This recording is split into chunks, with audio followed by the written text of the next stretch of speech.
इस टाइम पर हर रोज़ सुबह उठते ही तुम लोग यूट्यूब पर सर्च कर रहे होगे कि 0 से 550 प्लस 600 प्लस कैसे स्कोर करें, क्योंकि यस एक टाइम पर मैंने भी ये काम करे हैं।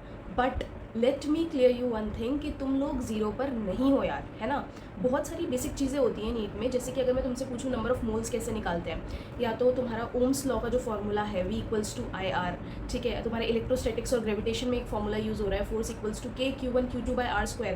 तो ऐसा नहीं हो सकता ना कि तुम्हें इन चीज़ों का आइडिया ही ना हो। तो पहली चीज़ खुद पर बिलीव करो कि तुम ज़ीरो पर नहीं हो।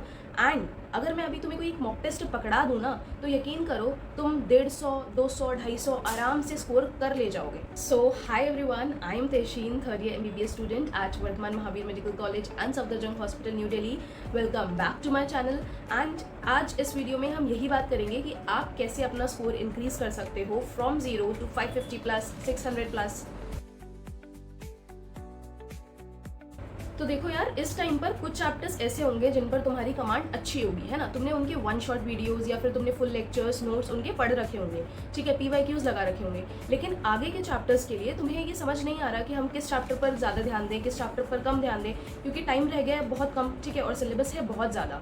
ओके, और यार अगर हम बात करें नीट की, तो लगभग हर साल NTA हर एक चैप्टर से, हर एक टॉपिक से सवाल देता है, ठीक है, लेकिन किसी से कम किसी से ज़्यादा। तो इस बेसिस पर तुम्हें डिसाइड करना होगा कि तुम्हें कौन सा चैप्टर पहले करना है। ओके, और हाँ, जो लोग यहाँ पर ऐसे हैं जिनकी तैयारी अच्छी चल रही है, सो यार all the very best to you guys. ये वीडियो देखकर प्लीज़ कंफ्यूज मत होना। ये वीडियो मेनली उन लोगों के लिए है जिनको इस टाइम पर कंफ्यूजन हो रही है और समझ नहीं आ रहा कि कौन सा चैप्टर हम पहले करें, कौन सा चैप्टर बाद में करें। वेटेज के हिसाब से वो चाह रहे हो कि चीज़ें सॉर्ट आउट हो जाएँ, ठीक है, ताकि वो अपनी तैयारी पूरी कर सकें। ओके, अब देखो करना क्या है कि पहले उन चैप्टर्स को कंप्लीट करो जो ज़्यादा इंपॉर्टेंट हैं, जिनसे सवाल आने के चांसेस ज़्यादा हैं। तो क्या आप ये बोल रहे हो कि हमें सारे चैप्टर्स नहीं करने? जी नहीं, मैं ऐसा बिल्कुल नहीं बोल रही हूँ। आपको हर एक चैप्टर करना है। मैं बस ये बोल रही हूँ कि आप अपनी प्रायोरिटी लिस्ट बनाओ और उसमें जो चैप्टर्स हाई वेटेड चैप्टर्स हैं, जिनमें हम श्योर है ना कि क्वेश्चन आएगा ही आएगा, उन चैप्टर्स को आप पहले करो और जो चैप्टर्स कम इंपॉर्टेंट हैं उनको बाद में करना, ठीक है। इससे क्या होगा ना कि आपका कॉन्फिडेंस भी इंक्रीज होगा और एग्जाम देने जाओगे ना तो आपको ये चीज़ पता है कि यूनिट्स एंड डायमेंशन से 2 क्वेश्चंस आने के चांसेस हैं और मैंने यूनिट्स एंड डायमेंशंस अच्छे से कर लिया है, तो आपका कॉन्फिडेंस अलग ही इंक्रीज होगा और ये चीज़ें ना बहुत ज़्यादा मैटर करेंगी आपके लिए। ओके, तो चलो पहले देख लेते हैं आप कि कौन कौन से हाई वेटेड चैप्टर्स हैं जो आपको करने ही हैं। तो पहले हम फिजिक्स की बात करते हैं। तो यार एक चीज़ है ना, याद रखना कि NTA को 12th के सिलेबस से अलग ही प्यार है, ठीक है। 12th का सिलेबस तुम्हें अच्छे से करना है, घोल के पी लो 12th का सिलेबस तो, ठीक है।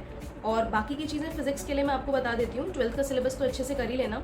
उसके अलावा यार यूनिट्स एंड डायमेंशंस, ठीक है, बहुत छोटा सा चैप्टर है, बहुत आराम से हो जाता है। PYQs लगा लेना हर चैप्टर के।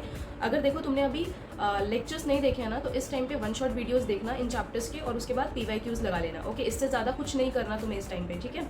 तो units and dimensions, current electricity, semiconductors, current and electricity से हर साल क्वेश्चंस आते हैं, 2-3 क्वेश्चंस, ठीक है। सेमीकंडक्टर्स निकालो यार, पेपर पेन निकालो, लिखो, नोट करो ना साथ में। Semiconductors, wave optics, modern physics. Modern physics बहुत आसान यूनिट है, पूरा एक दिन में आराम से ख़त्म हो सकता है। Okay, electrostatics, gravitation. इलेक्ट्रोस्टैटिक्स अगर तुमने कर रखा है तो ग्रेविटेशन आराम से 1 घंटे में तुम्हारा हो जाएगा, ठीक है। उसके अलावा मैग्नेटिज्म। इस टाइम पर अगर तुमने ये बड़े बड़े chapters, rotational motion, Newton's laws of motion, ये वाले चैप्टर्स नहीं किए हैं ना, तो यार रहने देना इन चैप्टर्स को, इस टाइम पर स्टार्ट मत करना। ओके, अब बात कर लेते हैं केमिस्ट्री के हाई वेटेड चैप्टर्स जो हैं, ठीक है।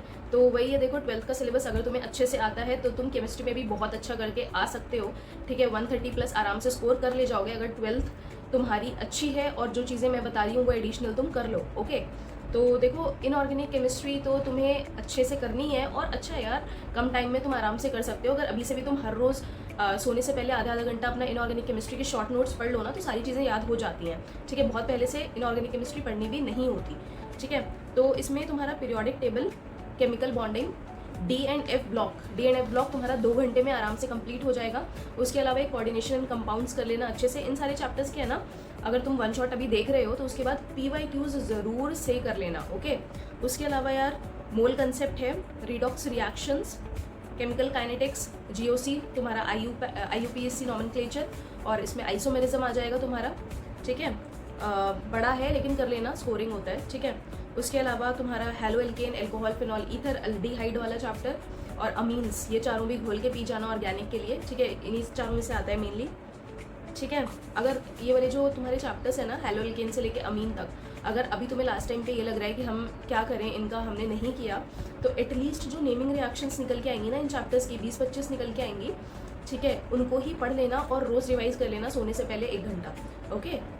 अपनी रिएक्शन शीट बना लो ऑर्गेनिक केमिस्ट्री की, और हर रोज़ आधा घंटा सोने से पहले इनको रिवाइज करना। और यार लास्ट में बस यही चीज़ बोलना चाहूँगी मैं कि अगर तुम्हें जेन्युइनली नीट क्रैक करना है तो उसके लिए जो एक काम तुम्हें करना है वो है पढ़ाई।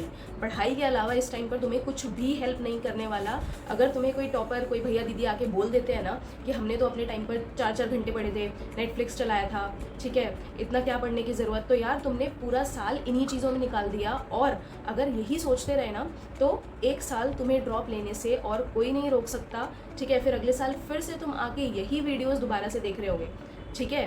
तो जितना हो सके पढ़ो, ठीक है। जो एक तो तुम सबसे पहला काम क्या करो कि रात में हमेशा सोने से पहले है ना एक टू डू लिस्ट बना लिया करो नेक्स्ट डे का। इससे क्या होता है कि माइंड में है ना बहुत ज़्यादा क्लियरिटी रहती है कि हमें क्या क्या करना है आज, ठीक है। और एक पुश रहता है हमारे पास कि अरे यार अभी तक हमारा टारगेट कंप्लीट नहीं हुआ। तुम यकीन करो अगर वो टारगेट उस दिन का कंप्लीट नहीं होता ना तो नींद नहीं आती है रात में, ऐसा होता है, ठीक है। दूसरी चीज़ ये कि यार जो चैप्टर्स तुम्हारे कंप्लीट नहीं हुए हैं उनको कंप्लीट करो, 1 शॉट वीडियोस देख के। सारा कुछ यूट्यूब पे अवेलेबल है गाइज, ठीक है। और जो चैप्टर्स तुम्हारे कंप्लीट हो गए हैं उनका रिवीजन करो, PYQs करो दोबारा से। और बार बार बोल रही हूँ सिलेबस कंप्लीट होने का वेट मत करो, मॉक टेस्ट देना स्टार्ट करो, टेस्ट एनालिसिस करो अच्छे से, जो भी क्वेश्चंस गलत हो रहे हैं उनको अपने नोट्स में ऐड करो, ठीक है। और उनका कंसेप्ट जाके दोबारा से पढ़ो, उनके बेसिस पर क्वेश्चंस सॉल्व करो। और यार तुम लोगों को जो भी डाउट्स हो ना कमेंट बॉक्स में प्लीज़ ज़रूर बताना। And if you like this video please hit the like button and subscribe my channel. तो all the very best to you guys, ठीक है। पढ़ते रहो यार अच्छे से, believe yourself, you can do it. Okay, bye bye.